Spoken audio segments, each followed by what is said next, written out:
आदरणीय धर्म प्रेमी सज्जनों, सादर नमस्ते। मैं जेठालाल विश्वकर्मा आप सभी का हार्दिक स्वागत करता हूँ। कहानी मुंशी प्रेमचंद जी की। कहानी का शीर्षक है नैराश्य लीला भाग 2। कई मिनट के बाद एक सज्जन ने कहा, सुना है डॉक्टर गौड़ का प्रस्ताव आज बहुमत से स्वीकृत हो गया। दूसरे महाशय बोले, ये लोग हिंदू धर्म का सर्वनाश करके छोड़ेंगे। तीसरे महान भाव ने फरमाया, सर्वनाश तो हो ही रहा है, अब और कोई क्या करेगा, जब हमारे साधु महात्मा जो हिंदू जाति के स्तंभ हैं इतने पतित हो गए हैं कि भोली भाली युवतियों को बहकाने में संकोच नहीं करते, तो सर्वनाश होने में रह ही क्या गया। हृदयनाथ जी ने कहा, ये विपत्ति तो मेरे सिर ही पड़ी हुई है, आप लोगों को तो मालूम होगा। पहले महाशय बोले, आप ही के सिर क्यों, हम सभी के सिर पड़ी हुई है। दूसरे महाशय ने कहा, समस्त जाति के सिर कहिए। हृदयनाथ जी बोले, उद्धार का कोई उपाय सोचिए। पहले महाशय ने कहा, आपने समझाया नहीं क्या। हृदयनाथ जी बोले, समझा के हार गया, कुछ सुनती ही नहीं। तीसरे महाशय कहने लगे, पहले ही भूल हुई, उसे इस रास्ते पर डालना ही नहीं चाहिए था। पहले महाशय ने कहा, उस पर पछताने से क्या होगा, सिर पर जो पड़ी है उसका उपाय सोचना चाहिए। आपने समाचार पत्रों में देखा होगा, कुछ लोगों की सलाह है कि विधवाओं से अध्यापकों का काम लेना चाहिए। यद्यपि मैं इसे भी बहुत अच्छा नहीं समझता, पर सन्यासिनी बनने से तो कहीं अच्छा है। लड़की अपनी आँखों के सामने तो रहेगी। अभिप्राय केवल यही है कि कोई ऐसा काम होना चाहिए जिसमें लड़की का मन लगे। किसी अवलंब के बिना मनुष्य के भटक जाने की शंका सदैव बनी रहती है। जिस घर में कोई नहीं रहता उसमें चमगादड़ बसेरा बना लेते हैं। दूसरे महाशय कहने लगे, सलाह तो अच्छी है, मोहल्ले की 10-5 कन्याएं पढ़ने के लिए बुला ली जाएं। उन्हें किताबें, गुड़िया आदि इनाम मिलता रहे तो बड़े शौक से आएंगी। लड़की का मन तो लग जाएगा। हृदयनाथ ने कहा, देखना चाहिए, भरसक समझाऊंगा। ज्यों ही ये लोग विदा हुए, हृदयनाथ ने कैलाश कुमारी के सामने ये तजवीज पेश की। कैलाश कुमारी को सन्यत के उच्च पद के सामने अध्यापिका बनना अपमानजनक जान पड़ता था। कहाँ वो महात्माओं का सत्संग, वो पर्वतों की गुफा, वो सुरम प्राकृतिक दृश्य, वो हिमराशि की ज्ञानमय ज्योति, वो मानसरोवर और कैलाश की शुभ्र छटा, वो आत्मदर्शन की विशाल कल्पनाएं, और कहाँ बालिकाओं को चिड़ियों की भांति पढ़ाना।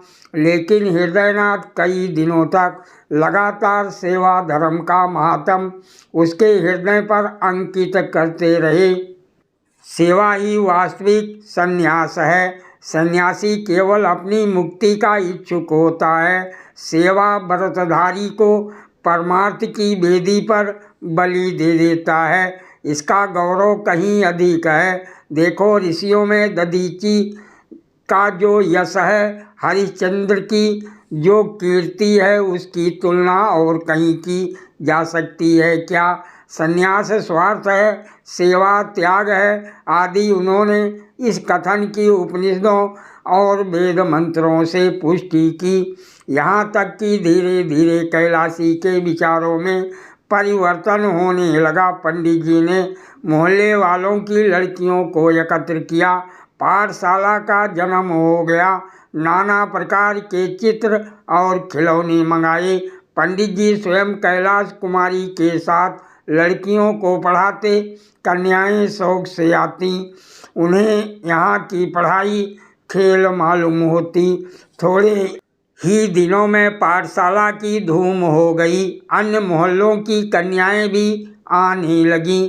कैलाश कुमारी की सेवा प्रवृत्ति दिनों दिन तीव्र होने लगी। दिन भर लड़कियों को लिए रहती, कभी पढ़ाती, कभी उनके साथ खेलती, कभी सीना पिरोना सिखाती।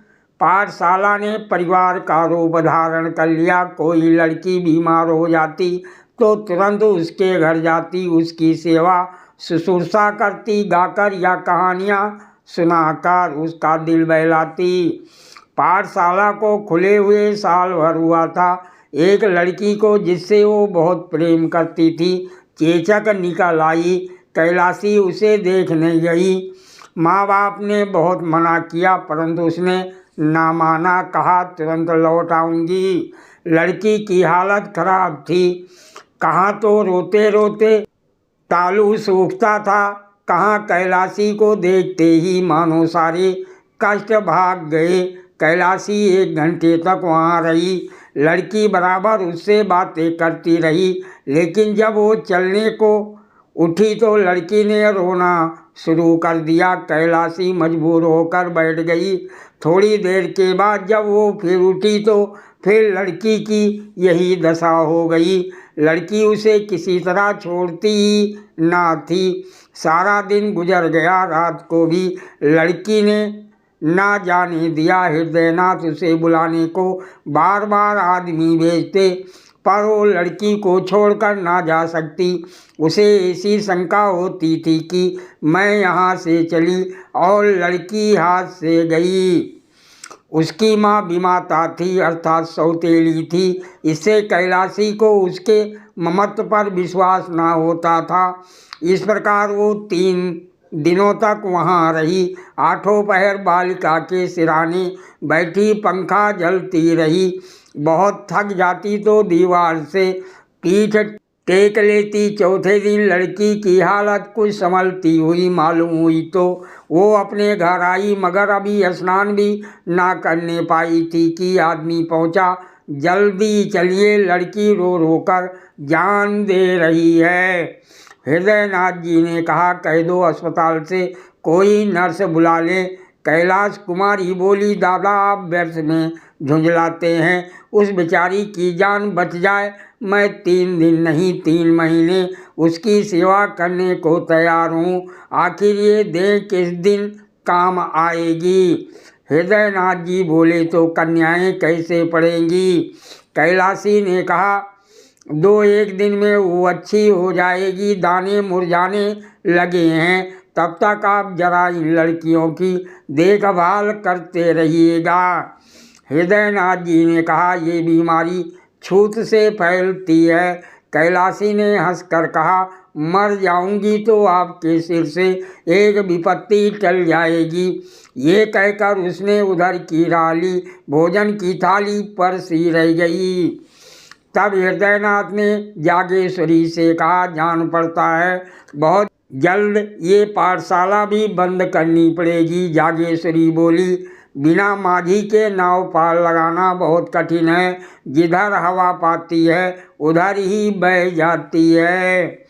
हृदयनाथ जी बोले, जो रास्ता निकालता हूँ वही कुछ दिनों के बाद किसी दलदल में फंसा देता है।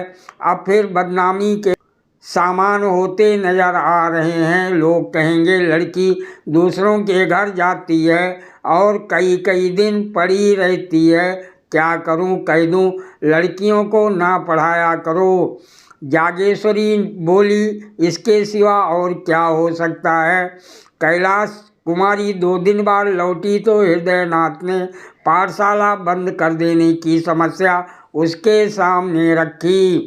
कैलाशी ने तीव्र स्वर से कहा, अगर आपको बदनामी का इतना भय है तो मुझे विष दे दीजिए। इसके सिवा बदनामी से बचने का और कोई उपाय नहीं है।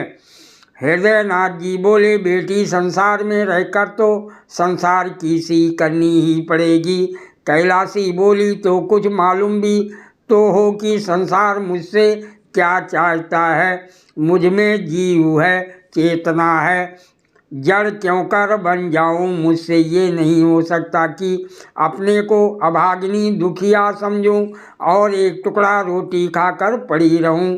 ऐसा क्यों करूं, संसार मुझे जो चाहे समझे, मैं अपने को अभागिनी नहीं समझती। मैं अपने आत्मसम्मान की रक्षा आप कर सकती हूँ। मैं इसे अपना घोर अपमान समझती हूँ कि पग पग पर मुझ पर शंका की जाए। नित्य कोई चरवाहों की भांति मेरे पीछे लाठी लिए घूमता रहे कि किसी खेत में ना जा पड़ूं। ये दशा मेरे लिए आसानीय है। ये कहकर कैलाश कुमारी वहाँ से चली गई कि कहीं मुँह से अनर्गल शब्द ना निकल पड़े। इधर कुछ दिनों से उसे अपनी बेकसी का यथार्थ ज्ञान होने लगा था। स्त्री पुरुष की कितनी अधीन है, मानो स्त्री को विधाता ने इसलिए बनाया है कि पुरुषों के अधीन रहें। ये सोचकर वो समाज के अत्याचार पर दांत पीसने लगती थी। पाठशाला तो दूसरे ही दिन से बंद हो गई, किंतु उसी दिन कैलाश कुमारी को पुरुषों से जलन होने लगी। जिस सुख भोग से प्रारब्ध हमें वंचित कर देता है, उससे हमें द्वेष हो जाता है। गरीब आदमी इसीलिए तो अमीरों से जलता है और धन की निंदा करता है। कैलाशी बार बार झुंझलाती कि स्त्री क्यों पुरुषों का आश्रय चाहे, उनका मुंह ताके, इसलिए ना कि स्त्रियों में अभिमान नहीं है, आत्मसम्मान नहीं है। नारी हृदय के कोमल भाव उसे कुत्ते का दुम हिलाना मालूम होने लगा। प्रेम कैसा क्या, ये सब ढोंग है। स्त्री पुरुष के अधीन है, उसकी खुशामद ना करे, सेवा ना करे तो उसका निर्वाह कैसे हो। एक दिन उसने अपने बाल गूंथे और जूड़े में गुलाब का फूल लगा लिया। माँ ने देखा तो ओंठ से जीभ दबा ली। मारियों ने छाती पर हाथ रखे। इसी तरह उसने एक दिन रंगीन रेशमी साड़ी पहन ली। पड़ोसिनों में इस पर खूब आलोचनाएं हुई। उसने एकादशी का व्रत रखना छोड़ दिया, जो पिछले 8 वर्षों से रखती आई थी।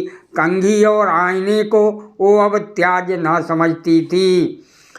सहालक के दिन आए। नित्यप्रत उसके द्वार पर से बारातें निकलती। मोहल्ले की स्त्रियां अपनी अपनी अटारियों पर खड़ी होकर देखती। वर के रंग रूप आकार प्रकार पर टीकाएँ होती। जागेश्वरी से भी बिना एक आंख देखे ना रहा जाता, लेकिन कैलाश कुमारी कभी भूल कर भी इन जुलूसों को ना देखती। कोई बारात या विवाह की बात चलाता तो मुंह फेर लेती। उसकी दृष्टि में वो विवाह नहीं, भोली भाली कन्याओं का शिकार था। बारातों का वो शिकारियों के कुत्ते समझती। ये विवाह नहीं, स्त्री का बलिदान है। तीज का व्रत आया, घरों की सफाई होने लगी। रमणियाँ इस व्रत को रखने की तैयारियां करने लगी। जागेश्वरी ने भी व्रत का सामान किया, नई नई साड़ियाँ मंगवाईं। कैलाश कुमारी के ससुराल से इस अवसर पर कपड़े, मिठाइयाँ और खिलौने आया करते थे, अब की भी आए। ये विवाहिता स्त्रियों का व्रत है, इसका फल है पति का कल्याण। विधवाएं भी इस व्रत को यथाउचित रीति से पालन करती हैं। पति से उनका संबंध शारीरिक नहीं वरन आध्यात्मिक होता है।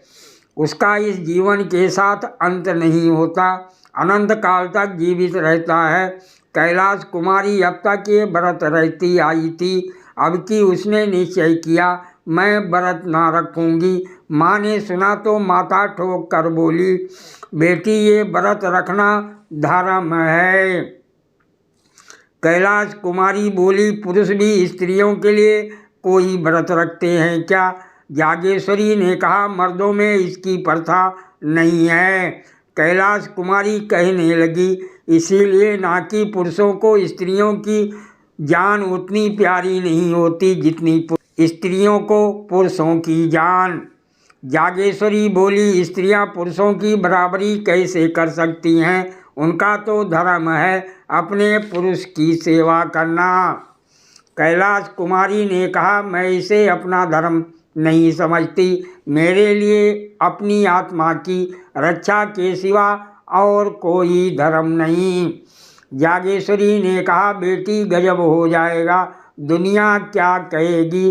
कैलाश कुमारी कहने लगी, फिर वही दुनिया, अपनी आत्मा के सिवा मुझे किसी का भय नहीं।